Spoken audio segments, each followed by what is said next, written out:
Hi, I'm in J.C. Ryle's book, Holiness. The chapter is on sanctification.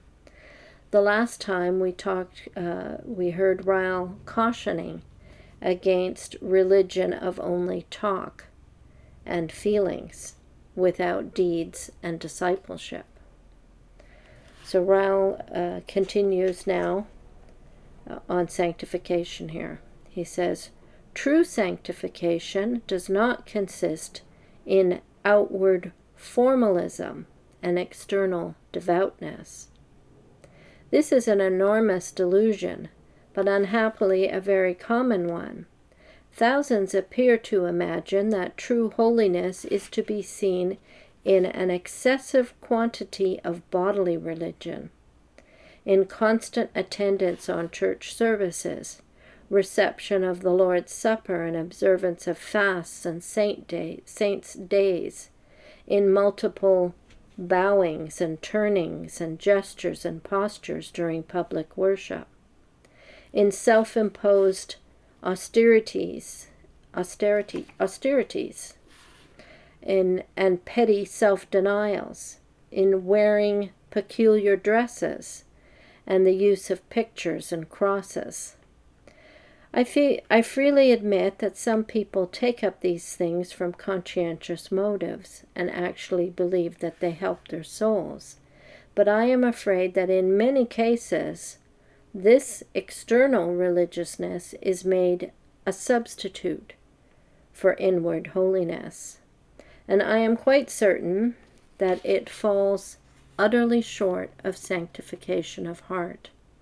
Above all, when I see that many followers of this outward, sensuous, and formal style of Christianity are absorbed in worldliness and plunge headlong into its pomp and vanities without shame, I feel that there is need of very plain speaking on the subject.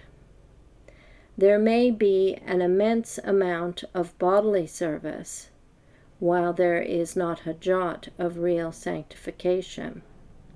Sanctification does not consist in retirement from our place in life and the renunciation of our social duties.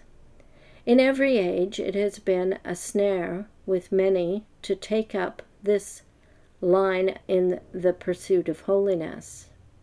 Hundreds of hermits have buried themselves in some wilderness, and thousands of men and women have shut themselves up within the walls of monasteries and convents under the vain idea that by so doing they would escape sin and become eminently holy. They have forgotten that no bolts and bars can keep out the devil, and that wherever we go, we carry the root of all evil, our own hearts. To become a monk or a nun or to join a house of mercy is not the high road to sanctification. True holiness does not make a Christian evade difficulties, but face and overcome them.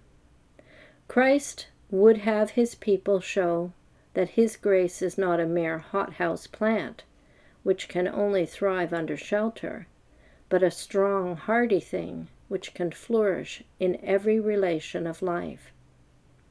It is doing our duty in that state to which God has called us, like salt in the midst of corruption and light in the midst of darkness, which is a primary element in sanctification. It is not the man who hides himself in a cave, but the man who glorifies God as master or servant, parent or child, in the family, in the street, in business, and in trade, who is the scriptural type of a sanctified man.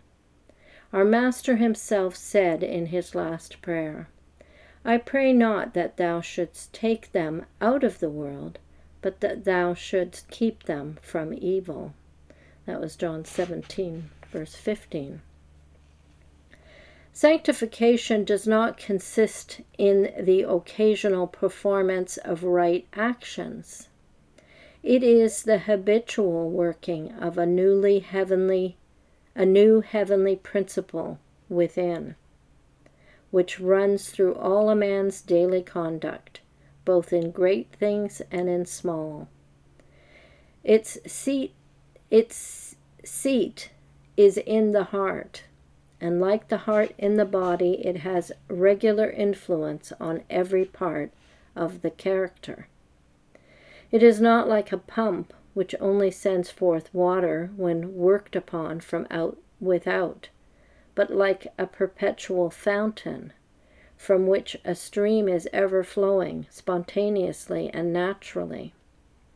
Even Herod, when he heard John the Baptist, says, did many things, while his heart was utterly wrong in the sight of God.